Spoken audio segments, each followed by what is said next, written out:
My partner and I were sent to capture two Asians.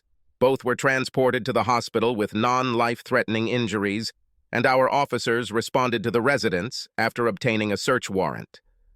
We decided to grab a bite to eat before starting the interrogation, knowing that it would take the hospital staff a long time before they would allow us to see the prisoners.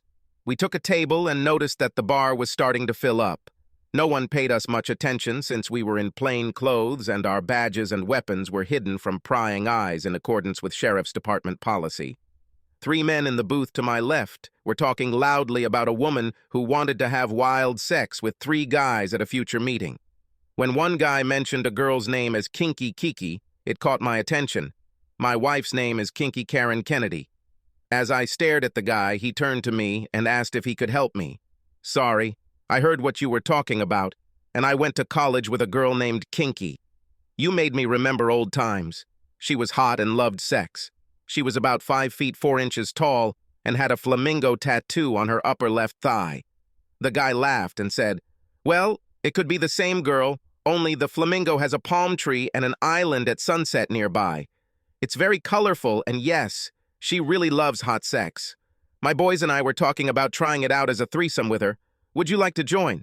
"Well, I think she's married." "So it is. Behind a little idiot, a deputy sheriff who is going to undergo some kind of military training in 2 weeks. That's when the party starts. I notice my partner typing something on his phone. He looked into my eyes, shaking his head slightly from side to side, indicating that I should not do anything stupid. "If she is married to a policeman, how do you find time to meet?" "We met in a bar and hit it off. She told me that her tiny husband works shifts and will be working nights for the next 2 months, from 11 p.m. to 8 a.m. We slept at my house and at her house in a hurry. She said that she had had threesomes in the past and would like to have a threesome. That's what my boys and I talked about. But Bobby is afraid that her husband is a policeman and carries a gun. I said, to hell with it. I'm not afraid, although I also have problems. Just don't tell my parole officer about this." "Do you have a photo of her or some video?" "Wait a second." He pulled out his phone and, of course, showed me a nude photo of my wife. 2 uniformed sheriff's deputies approached our table, and my partner nodded towards the 3 men in the booth. Corporal Miller said in a firm voice that the men needed to place their palms on the table and not move. He added, "I have reason to believe that you are armed and any sudden movements will be considered a hostile threat." They obeyed. Each was ordered to leave the booth. They were handcuffed and searched. 2 of them were found with pistols, but Bobby was unarmed. 2 more uniformed sheriff's deputies arrived, and they were all escorted out of the bar.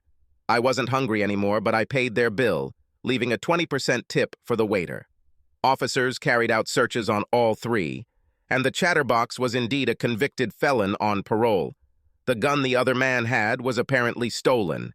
Bobby was clean, well, except that he wet his pants somewhere during the contact. I looked at the chatterbox and showed him my business card.